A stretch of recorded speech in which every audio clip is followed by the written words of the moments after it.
નમસ્કાર વિદ્યાર્થી મિત્રો, આજના આપણા વિડીયોની અંદર આગળ વધીએ ચેપ્ટર નંબર 1 માં રાસાયણિક સમીકરણ લખવું. વિડીયો ચાલુ કરતા પહેલા ફરીથી યાદ દેવડાવી દઉં, આગળના કોઈ પણ ચેપ્ટર્સ છે એની અંદરથી કાંઈ પણ ન સમજાતું હોય તો કમેન્ટ બોક્સની અંદર જરૂરથી મને પ્રશ્ન આપજો, જેથી કરીને હું એ પ્રશ્ન છે તેનું સોલ્યુશન તમને વિડીયોના સ્વરૂપમાં રજૂ કરીશ. પરંતુ 10 જેટલા પ્રશ્ન ભેગા થશે તો ચોક્કસથી હું તમને એ વિડીયોનું સોલ્યુશન આપીશ. શરૂ કરીએ આજનો વિડીયો. મુદ્દાનું નામ છે રાસાયણિક સમીકરણ લખવું. શું રાસાયણિક સમીકરણને અન્ય કોઈ રીતે વધુ ટૂંકમાં રજૂ કરી શકાય? શબ્દોની જગ્યાએ રાસાયણિક સૂત્રોનો ઉપયોગ કરીને આપણે રાસાયણિક સમીકરણને હજી વધુ ટૂંકમાં અને ઉપયોગી બનાવી શકીએ છીએ. કોઈપણ રાસાયણિક પ્રક્રિયાને રાસાયણિક સમીકરણ દ્વારા રજૂ કરી શકાય છે. અહીંયા મેગ્નેશિયમ ઓક્સિજન અને મેગ્નેશિયમ ઓક્સાઇડ એવા શબ્દ આપેલા છે. આ સૂત્રોની મદદથી આપણે ઉપરના શાબ્દિક સમીકરણોને નીચે મુજબ લખી શકીએ છીએ. તો આગળ તમે જોયું હશે, કદાચ એમાં એવું લખેલું હશે કે મેગ્નેશિયમ વત્તા oxygen it gives magnesium oxide શબ્દમાં. એને આપણે અહીંયા આણ્વીય દ્રષ્ટિએ, સૂત્રની દ્રષ્ટિએ, સંજ્ઞાની દ્રષ્ટિએ લખીએ તો આવું કંઈક સમીકરણ મળે છે. Mg+O2 ઇટ ગિવ્સ MgO, એટલે કે મેગ્નેશિયમ ઓક્સિજનની સાથે પ્રક્રિયા કરે તો મેગ્નેશિયમ ઓક્સાઇડ બને છે. હવે અહીંયા શાબ્દિક સમીકરણ એવો શબ્દ આવ્યો. શાબ્દિક સમીકરણ એટલે શબ્દ વડે સમીકરણ બતાવવું. કેવી રીતે? તો કે મેગ્નેશિયમ વત્તા ઓક્સિજન એરો કરીને મેગ્નેશિયમ ઓક્સાઇડ એવું શબ્દમાં લખવું, એને કહેવાય શાબ્દિક સમીકરણ. સમીકરણ શબ્દ આમ તો મેથ્સની અંદર પણ આપણે ભણીએ છીએ, પણ એ સમીકરણ અને સાયન્સનું સમીકરણ અલગ છે. બરોબર? આની અંદર આખી પ્રોસેસ જે હોય, બે પદાર્થ ઉમેરવા, ગરમી, તાપમાન, દબાણ, એવું બધી વસ્તુ પરિબળો લાગુ પાડવા, ડિગ્રી આપવી સેલ્સિયસમાં, કેલ્વિનમાં, ફેરનહીટમાં, ઉદ્દીપક ઉમેરવા, અને ત્યારબાદ પ્રોસેસ થયા પછી નવો પદાર્થ બનવો, નવી નિપજ મળી આવવી, નવી પ્રોડક્ટ મળવી, એ આખું સમીકરણ એને રાસાયણિક સમીકરણ કહેવાય. એટલે કે રસાયણોની હાજરીમાં તમારે જે જોઈએ છીએ પદાર્થ તમે મેળવો છો એને રાસાયણિક સમીકરણ, આખા સમીકરણને રાસાયણિક સમીકરણ કહેવામાં આવે છે. અહીંયા આ મુદ્દાની અંદર સંતુલિત કેવી રીતે કરવાનું હોય છે સમીકરણને, એટલે કે ડાબી ને જમણી બાજુ દરેક વસ્તુ સરખી રીતે કેવી રીતે હોવી જોઈએ તે આપણે અહીંયા સ્ટેપ બાય સ્ટેપ શીખવાનું છે. આમ તો આ મુદ્દો જૂનો ને જાણીતો છે, કેમ કે આગળના વિડીયોઝની અંદર તમે જેટલા પણ કેમિસ્ટ્રીના ચેપ્ટર ભણેલા છો દરેક વખતે હું શીખવાડતી આવી છું, છતાં પણ આપણે અહીંયા રિપીટ કરી જઈએ છીએ, કારણ કે અમુક વસ્તુ તમારા માટે ઘણી બધી નવી છે.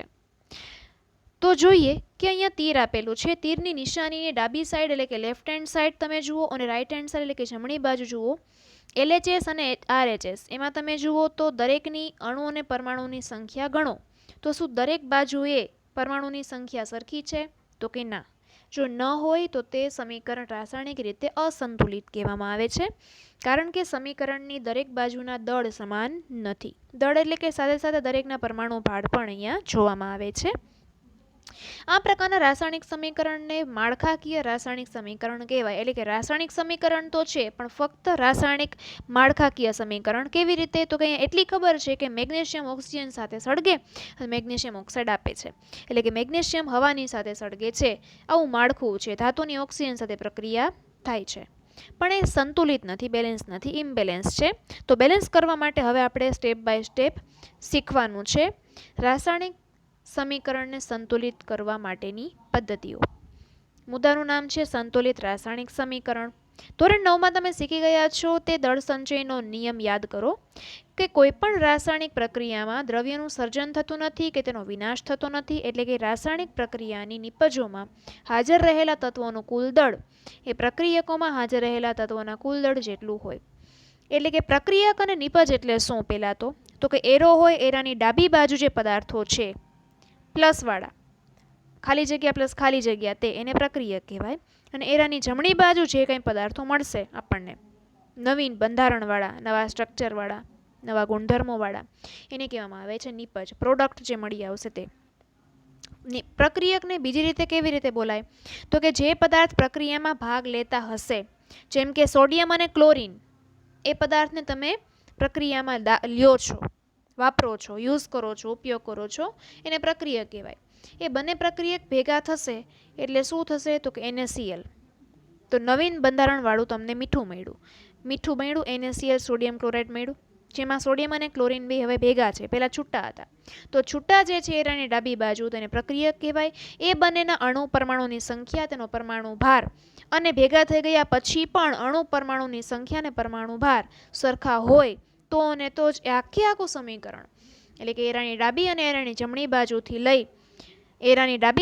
લઈને જમણી બાજુ સુધીની દરેક વસ્તુ સરખી હોય તો સમીકરણ રાસાયણિક રીતે સંતુલિત છે તેમ કહેવાય.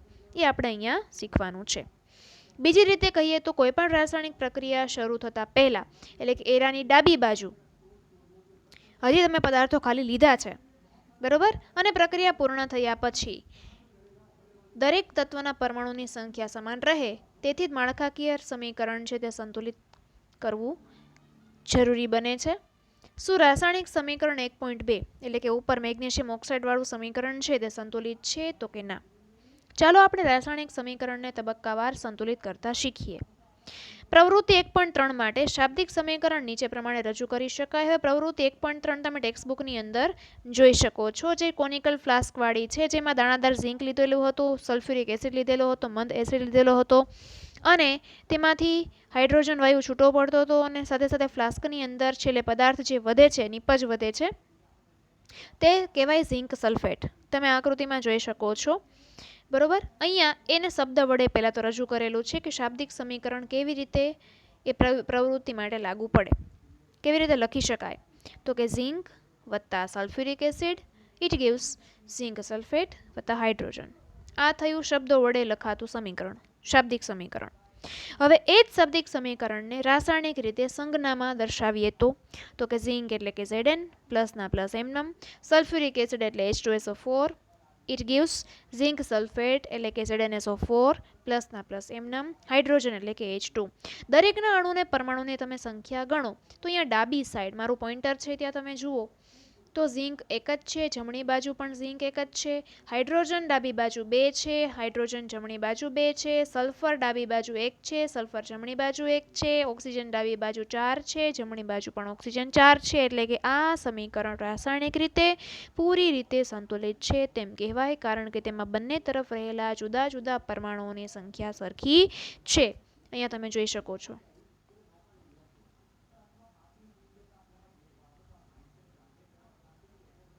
જુઓ, તત્વ 4 છે, Zn, H, S અને O, LHS અને RHS એટલે કે left hand side, right hand side આપેલી છે. ઝીંક 1 1, હાઇડ્રોજન 2 2, સલ્ફર 1 1, ઓક્સિજન 4 4 છે.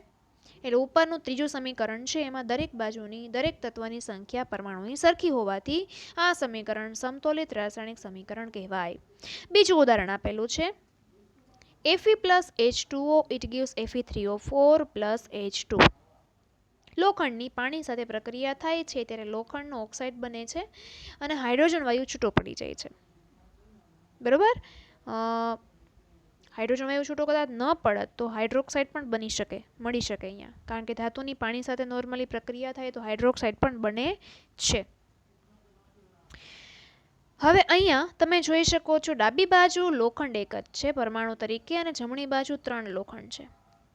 ડાબી બાજુ 2 હાઇડ્રોજન છે, જમણી બાજુ 2 હાઇડ્રોજન છે, એટલે કે હાઇડ્રોજનની ઓલરેડી પરમાણુની સંખ્યા ઇક્વલ છે બંને બાજુએ. ઓક્સિજનની પરમાણુની સંખ્યા ડાબી બાજુ 1 છે જ્યારે જમણી બાજુ ઓક્સિજનની પરમાણુની સંખ્યા 4 છે. તો કરવું શું? તો તમે થોડુંક દિમાગ લગાવો, બરોબર. મેન્ટોસ ખાઓ, દિમાગ કી બત્તી ચલાવો. અહીંયા તમે જોઈ શકો છો, તમે એમ કહેશો કે ટીચર જમણી બાજુ જો લોખંડ હોય તો એ જ લોખંડ ડાબી બાજુ 3 વડે ગુણી દઈએ, એટલે કે લોખંડની આગળ 3 મૂકી દઈએ તો? તમે ખોટા નથી, સાચા છો. એવી રીતે ઓક્સિજન છે જમણી બાજુ 4 છે ને, તો એવી રીતે લોખંડની જેમ જ ઓક્સિજન છે ત્યાં આપણે 4 મૂકી દઈએ તો? ત્યાં તમે ખોટા છો, સાવ ખોટા છો. કેમ? વિચારો. ઓકે, જો હું અહીંયા ઓક્સિજન છે અહીંયા જમણી બાજુ નીચે આની જેમ જ અહીંયા 4 મૂકી દઉં 4, તો સૂત્ર શું બને? 3Fe plus H2O4. તો H2O4 એટલે શું ભાઈ? એ વળી નવીન સૂત્ર શેનું આવ્યું? આપણે તો પાણી લીધું હતું, પાણીનું સૂત્ર તો H2O થાય. ગમે એમ કરીને સૂત્ર બદલાવાનું નથી. પાણીનું સૂત્ર અકબંધ જેમનું છે તેમ H2O જ રહેવું જોઈએ. તો તમે કેવી રીતે ઓક્સિજનનો મેળ 4નો કરશો? કેવી રીતે 4 ઓક્સિજન તમે ગોતશો, ગોઠવશો કેવી રીતે? તો કે આવી રીતે. અહીંયા જુઓ, સ્ટેપ 1. રાસાયણિક સમીકરણને સંતુલિત કરવા માટે સૌથી પહેલા દરેક સૂત્રની ફરતે એક ખાનું કરો. આ જસ્ટ ખાલી શીખવા માટે છે, સમજૂતી માટે છે. એક વખત તમને આવડી જાય પછી ક્યાંય પણ આવવાનું નથી, ક્યાંય પૂછાવાનું નથી. બરોબર? આ જસ્ટ સમજૂતી માટે છે, કેવી રીતે બેલેન્સ કરી શકાય, કોને કોને ગુણવાની ક્યારે ક્યારે જરૂર પડે છે અને કોને ગુણવાની જરૂર પડતી નથી, એ અહીંયા શીખવાનું છે. દરેક સૂત્રની ફરતે એક એક બોક્સ બનાવો. સમીકરણ સંતુલિત કરતી વખતે ખાનાની અંદર કોઈ ફેરફાર કરશો નહીં, એટલે કે સળી સંચા આપણે અંદર કરવાના નથી. જે કંઈ સળી સંચા કરશું એ બોક્સની બહાર કરશું. જુઓ, અહીંયા તમે જોઈ શકો છો, દરેક 4 જે પદાર્થ છે, અણુસૂત્ર છે, એને આપણે બોક્સમાં મૂકી દીધા છે. સ્ટેપ 2. હવે આ સમીકરણ અસંતુલિત છે. ઉપરનું સમીકરણ છે એની અંદર જુદા જુદા પરમાણુની સંખ્યાની પહેલા યાદી બનાવો. તો અહીંયા તમને યાદી આપેલી છે FHOની. 3 પરમાણુ છે ટોટલ, લોખંડ, હાઇડ્રોજન અને ઓક્સિજન. એમાં લેફ્ટ હેન્ડ સાઈડ અને રાઈટ હેન્ડ સાઈડમાં તમે જોઈ શકો છો 1 2 1 અને 3 2 4 આપેલા છે. હવે તો કે સ્ટેપ નંબર 3. સરળતા ખાતર સૌથી વધારે પરમાણુ ધરાવતા સંયોજનના સમતોલનની શરૂઆત કરો. બરોબર? પ્રક્રિયા કે નિપજ ગમે તે હોઈ શકે છે. તે સંયોજનમાં સૌથી વધુ પરમાણુઓ ધરાવતું તત્વ પસંદ કરો. આ સિદ્ધાંત પ્રમાણે આપણે Fe3O4 માં રહેલા, એટલે કે જમણી બાજુ જે Fe3O4 નિપજ મળેલી છે એમાં સૌથી વધારે સંખ્યા કોની છે? તો કે ઓક્સિજનની. કેટલી છે? તો કે 4. એ ઓક્સિજનની પસંદગી કરીએ. એમાં જમણી બાજુ ઓક્સિજનના 4 પરમાણુ છે, જ્યારે ડાબી બાજુ ઓક્સિજનનું એક જ પરમાણુ છે. તો હવે કરવાનું શું? તો કે ડાબી બાજુ ઓક્સિજનને 4 વડે ગુણો. પણ કેમ ગુણવાના? બોક્સની બહાર, અંદર નહીં. તો Fe3O4 છે, જમણી બાજુ નિપજની અંદર 4 છે, અહીંયા તમે જોઈ શકો છો. બરોબર? એટલે ડાબી બાજુ પાણી જ્યાં હતું ત્યાં આપણે ઓક્સિજનને ગુણી દીધા. 1 ગુણ્યા 4 પ્રક્રિયકમાં ગુણી દીધા. ઓક્સિજનનું કામ પૂરું. 4 × 4 ઓક્સિજન થઈ ગયા. બરોબર? એટલે અહીંયા સૂત્રની અંદર શું થશે? ઓક્સિજન જે અહીંયા 4 હતા એ આપણે અહીંયા મૂક્યા છે 4. ક્લિયર? 4 આપણે H2O ની આગળ મૂકી દીધા છે. તો હવે તમે વિચારો છો, હાઇડ્રોજન કેટલા થઈ ગયા? ડબલ થઈ ગયા. 4 દુ 8. તો હાઇડ્રોજન ડબલ કરવા માટે હવે જમણી બાજુ હાઇડ્રોજન છે એને કેટલા વડે ગુણી દેવાના? 4 વડે. એટલે ઓટોમેટિક જમણી અને ડાબી બંને બાજુ ઓક્સિજન એ 4 અને હાઇડ્રોજન 8 થઈ જશે. જુઓ, ત્યાર પછી એ ચોક્કસપણે યાદ રાખવું જરૂરી છે કે પરમાણુની સંખ્યા સમાન કરવા માટે આપણે પ્રક્રિયામાં ભાગ લેતા તત્વોના સૂત્રને બદલી શકતા નથી. હમણાં જ કીધું ને કે H2O4 ન લખાય, હમણાં આવશે આગળ. ઉદાહરણ તરીકે ઓક્સિજન પરમાણુઓને સંતુલિત કરવા માટે 4ને સહગુણક તરીકે મુકાય. એટલે કે પાણીનો અણુ એમનેમ રહેવો જોઈએ, H2O રહેવો જોઈએ. એને તમે 4 વડે સહગુણક તરીકે આગળ મૂકી શકો, ચોગડાને આગળ મૂકી શકાય. બરોબર? પણ H2O4 અથવા તો H2O4 ચોગડો છે તે જમણી બાજુ નીચે નહીં આવે, હંમેશા આગળ આવશે. 4 વડે ગુણાય છે. એટલે સૂત્ર આપણે મન પડે ત્યારે બદલી શકતા નથી. બાકી પાણીનું બંધારણ બદલી જાય, પાણી ન રહે, કંઈક બીજું જ બની જાય. બરોબર? એટલે આંશિક રીતે સંતુલિત સમીકરણ કંઈક આવું થશે, જે આપણે ધારેલું છે તેવું, જે સુધારો આપણે કર્યો છે તેવું. Fe+4H2O it gives Fe3O4 H2 હજી પણ સંતુલિત નથી. એક વસ્તુ બેલેન્સ થઈ, ઓક્સિજનની સંખ્યા 4 થઈ. પણ ઓક્સિજનની સંખ્યા 4 કરવા ગયા આપણે તો હાઇડ્રોજન ડબલ થઈ ગયો. બરોબર? હાઇડ્રોજન કહેશે મારો શું વાંક? કાંઈ વાંધો નહીં, આપણે હાઇડ્રોજનને જોઈએ પહેલા. હજી ત્યાર પછીનો સ્ટેપ કે હજી લોખંડ ને હાઇડ્રોજનના પરમાણુ સંતુલિત નથી. આ તત્વોમાંથી કોઈ એકને પસંદ કરો અને આગળ ચાલો. આપણે હવે પહેલા હાઇડ્રોજનને સંતુલિત કરીએ. હાઇડ્રોજનની સંખ્યા સરખી કરવા માટે જમણી બાજુ હાઇડ્રોજનની અણુની સંખ્યાને 4 કરી દો. ડાબી બાજુ કેટલા છે? 8 છે. બરોબર? પ્રક્રિયકોમાં ટોટલ હાઇડ્રોજન 8 છે. 4 દુ 8 છે પ્રક્રિયકોમાં. એટલે 4 વડે તમારે હાઇડ્રોજનને ગુણવા પડે. 2 દુ 4. એટલે ઓટોમેટિક 4 દુ 8 થઈ જશે. 4 વડે ગુણી દો એટલે 4 દુ 8 થઈ ગયા. બરોબર. હવે આ સમીકરણ કંઈક આવું થશે. Fe plus 4H2O it gives Fe3O4 plus 4H2. હવે ગણો જોઈએ. ડાબી બાજુ 8 હાઇડ્રોજન, જમણી બાજુ 8 હાઇડ્રોજન છે. ડાબી બાજુ 4 ઓક્સિજન છે, જમણી બાજુ પણ 4 ઓક્સિજન છે. અને હવે સૌથી સહેલું, જેની સંખ્યા ડાબી બાજુ 1 છે, જમણી બાજુ 3 છે તેવું લોખંડ મૂકી દો. અહીંયા આંખો બંધ કરીને લોખંડ છે તેને ડાબી બાજુએ ત્રગડા વડે. ઉપરયુક્ત સમીકરણમાં ચકાસો અને સંતુલિત ન હોય તેવું ત્રીજું તત્વ પસંદ કરો. એક જ બાકી છે, તે છે લોખંડ. શરૂઆતમાં ડાબી બાજુ 1 છે, જમણી બાજુ 3 છે Fe3O4 ની અંદર. તો ડાબી બાજુ સંતુલિત કરવા માટે 3 વડે ગુણી દો. નિપદમાં તો ઓલરેડી 3 છે જ, એટલે આપણે અહીંયા 3 વડે ગુણી દીધા. હવે અહીંયા સૂત્ર કંઈક આવું બને છે કે Fe ને સંતુલિત કરવા ડાબી બાજુના Fe ના પરમાણુ પણ 3 લઈએ તો સૂત્ર કંઈક આવું થાય કે 3Fe plus 4H2O it gives Fe3O4 plus 4H2. બોક્સને હટાવી લો. નવું સ્ટેપમાં કંઈક આવું થશે કે 3Fe plus 4H2O it gives Fe3O4 plus 4H2O. દરેકની સંખ્યા ગણો. 3 લોખંડ ડાબી બાજુ, 3 લોખંડ જમણી બાજુ. 4 દુ 8 હાઇડ્રોજન ડાબી બાજુ, 4 દુ 8 હાઇડ્રોજન જમણી બાજુ. 4 ઓક્સિજન ડાબી બાજુ, 4 ઓક્સિજન જમણી બાજુ. હવે સમીકરણ રાસાયણિક રીતે સંતુલિત છે જ. ક્લિયર? ખરેખર સંતુલિત છે, કોઈ જરાય ખોટું પાડી શકે નહીં. પરંતુ હજી એક વસ્તુ ખૂટે છે અને એ છે એની ભૌતિક અવસ્થા.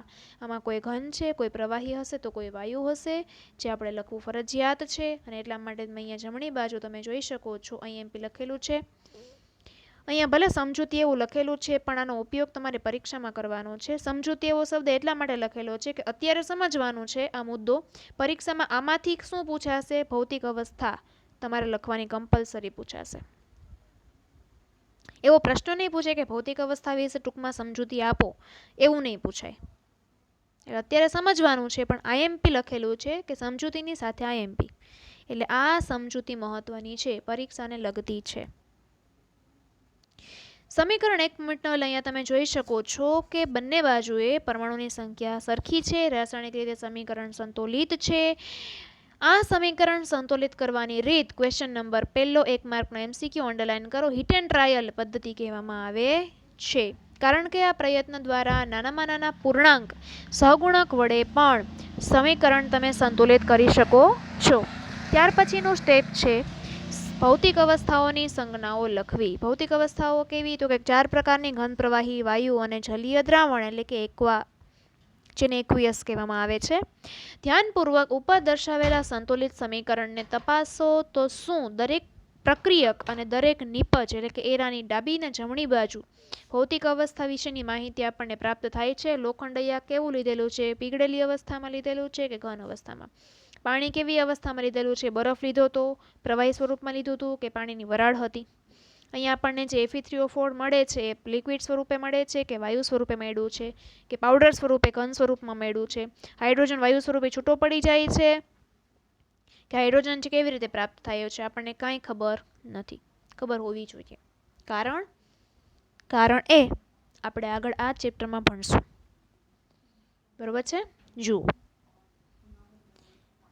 આ સમીકરણની અંદર ભૌતિક અવસ્થાની કોઈ માહિતી આપેલી નથી.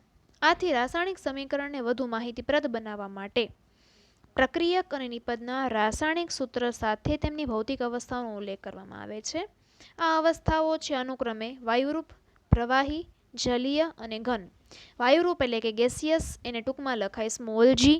પ્રવાહી એટલે કે લિક્વિડ, એને ટૂંકમાં લખાય સ્મોલ l.